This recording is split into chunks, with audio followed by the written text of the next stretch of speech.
Hello everyone, welcome, welcome, welcome. For those that are coming back, this is not your first time here, thank you so much for coming back. I always appreciate my return viewers. For those of you that are newbies, that is your first time here, I hope that you really enjoy and benefit from this video, and go ahead and hit that subscribe button and hit the like and share with your friends, because especially if you have locks, this is going to be a vital information and this is going to be so beneficial. I think it was beneficial to me. So thank you so much for being here, and let's get right into the video, y'all. So today I was actually going to talk about slippage, and if you don't know what slippage is, I'm going to tell you, but I'm basically going to be talking about slippage and braiding and banding, and how important braiding and banding is to prevent as much slippage as possible, especially in those first few months, or maybe sometimes even few years. For me, it's been a few years that you have your locks installed, so that you can get the most out of your locks as possible, and for your locks to thrive as quickly as possible.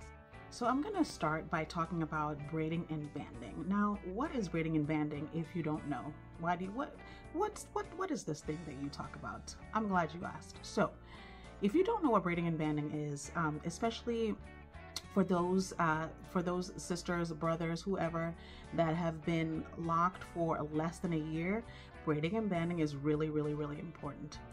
So it's basically when you braid your hair and you put a rubber band at the end to secure it so it doesn't unravel. And the reason that we do that is, especially in those first formative months or years that you have your locks, you are prone, your hair is still hasn't locked, it still hasn't, you know, formed that bonding process with the other strands yet, so it is very easily unraveled and you can lose your locks. And so what braiding and banding does is it keeps your baby locks together, especially when you are introducing moisture. So especially when you're washing, maybe when you're swimming, and some people try to do that also overnight, so that, you know, your locks don't slide around and do all kinds of things while you're asleep. So braiding and banding is pretty much braiding the hair. There's really nothing super special to it. Just putting your hair in sections and braiding it and rubber banding it at the end so it secures it. And again, it's mostly used when you're introducing moisture, which moisture softens your hair and makes it more prone to unraveling. And in the first formative months, years after you install your locks, this is very, very important.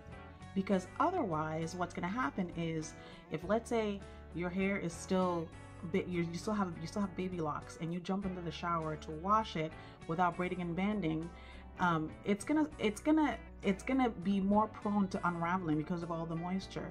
And then when you go back to your loctician, they're gonna have to spend all this extra time to repair it, and they don't, that stuff is not cheap. They will charge you to fix it. Now, I have to say, I have listened to, or I've heard of many sisters, many other ladies that I've spoken with, or that I've seen on social media, say that they have never braided and banded, and that has never bothered their hair, never bothered their locks, especially in the early phases. And I think that the difference is that maybe those people, or those individuals, have tighter curls, like 4C, like for real 4C hair, that really like snatches onto the other strands and holds on and doesn't unravel. For those of us, I have like 4A, 4B hair, especially up top right here. For those of us that have softer hair, we can't bank on that, because my hair, I have been locked for 3 years and I still have slippage. And so I'm going to show you guys a little bit more later. But for those of us that have softer curls, softer hair, this is very, very important. For those of you that have tighter curls, that is going to be maybe not something that you need to be doing all the time when you wash your hair, but it kind of like, that's the difference. You have to kind of know what kind of hair you have in order to know how necessary braiding and banding. Now, what I'm going to do right now is I'm going to show you guys what happened to me maybe like a month ago or 2 months ago or so. I actually took a vacation. My family and I, we went to Ghana, which is where we're from, and I was in the pool a lot. I was in the ocean, just living my life, doing the most, and I did not braid or band my hair because I'm like, I've been locked for 3 years. there's like most of the hairs have locked by now. One day, like, I don't need to braid and band while I'm doing all these water activities. That was not the case. I had so much unraveling over here, and I'm going to show you guys some pictures in the video in the next little section, and you can see just how much the moisture affected my hair. And that also showed me that I need to go back to braiding and banding, because I had stopped, but seeing how much the moisture kind of unraveled a lot of my locks, I knew that I wasn't ready. I'm not ready to stop braiding and banding. And mostly, like I said before, it's mostly because of the type of hair that I have, especially, like I said, up here in the crown. I have very soft hair. It's like 4A probably. And so I knew that I wasn't going to be doing that anymore. So I'm going to show you guys next what my hair looked like. So let's see what's going on here. So look at my roots. First of all, you know, that was really, my roots are really grown out. But if you look, when I picked that one out, you can see the roots. I mean, that's a lot of new growth. I don't usually have that much new growth. That's mostly unraveling. And then when I pick up the locks, I try to like get in there so you guys can see a little bit better, and pick out the ones that you can really see. But when I pick up that one, look, it looks like it's almost completely, like it's not even, it's like a loose strand of hair, a couple loose strands of hair. And so I was trying to look for some more that you can see a little bit better, and I think that one, yeah, that looks like a loose strand of hair too, almost like the whole lock was completely unraveled, and it looks like some loose strands. And that whole bunch right there just looks completely slipped out, like the slippage is for real over there. And I think that one and the one right attached to it, you can see it's completely loose, It's not even a lock anymore. It's like just strands of hair next to each other. And so that was the picture that I took of one strand that was pretty much unraveled, and then that was another one that was completely unraveled. So that was that. But have no fear, my loctician is a genius, and she literally works magic. And when I went to her, I was like, Chris, I thought that I was good. I mean, you and I both thought that I was good and I could stop braiding and banding, but I don't think I can.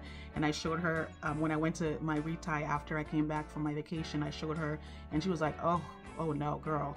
So we need to go back to braiding and banding.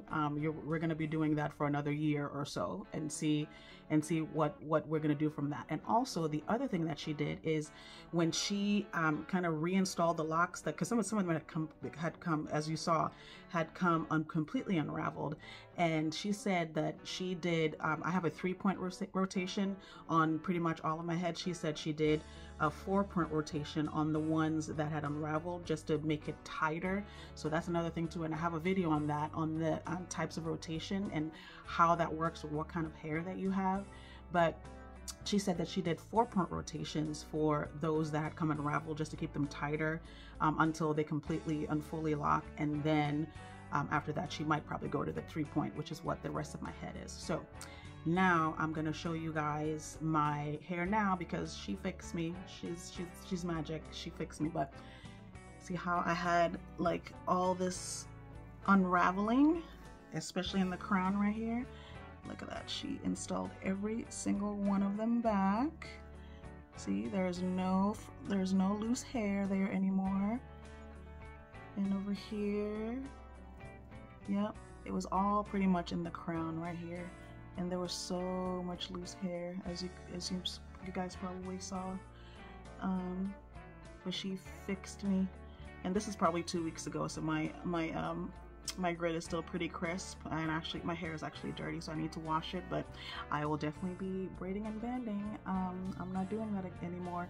And she's amazing. She didn't charge me extra or anything, but she was like, oh no, we definitely need to go back to braiding and banding, because this is not, because what all it does is it delays the locking process, and you don't want that. You want your hair to lock as quickly as possible. And so, especially if you have softer hair, don't stop braiding and banding. And even when your loctician tells you that it's okay, I don't know, because she had stopped braiding and banding when I went to her to get my hair washed, and it was fine. But of course, you know, I went and did, you know, mucho mucho water activities, and then I realized that I wasn't. So just, you know, be mindful, know what kind of hair you have, and you know what you can be doing with all of that.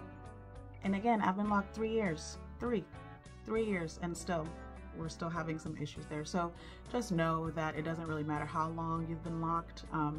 It depends on what kind of hair you have. So that's really all, guys. I hope that this was helpful for those of you with the soft hair girlies, soft hair guys. Just be patient. Braiding and banding is not the end of the world. It's going to save you money, because what happens when your hair unravels? You go, they fix it. A lot of locticians won't do that for free. So that's just going to cost you money, and it also slows down your locking process, and you don't really want that. You want your hair to lock as fast as possible. So don't stop braiding and banding. It's important. It's good. Keep doing it. Let all the locks just do all the things that they're supposed to do. So that's it, guys. Thank you so much for watching. If you enjoyed this video, go ahead and hit the subscribe button. Like, share with your friends, everybody else that you know that is locked. I hope that this was beneficial. I'll see you in the next one. Bye.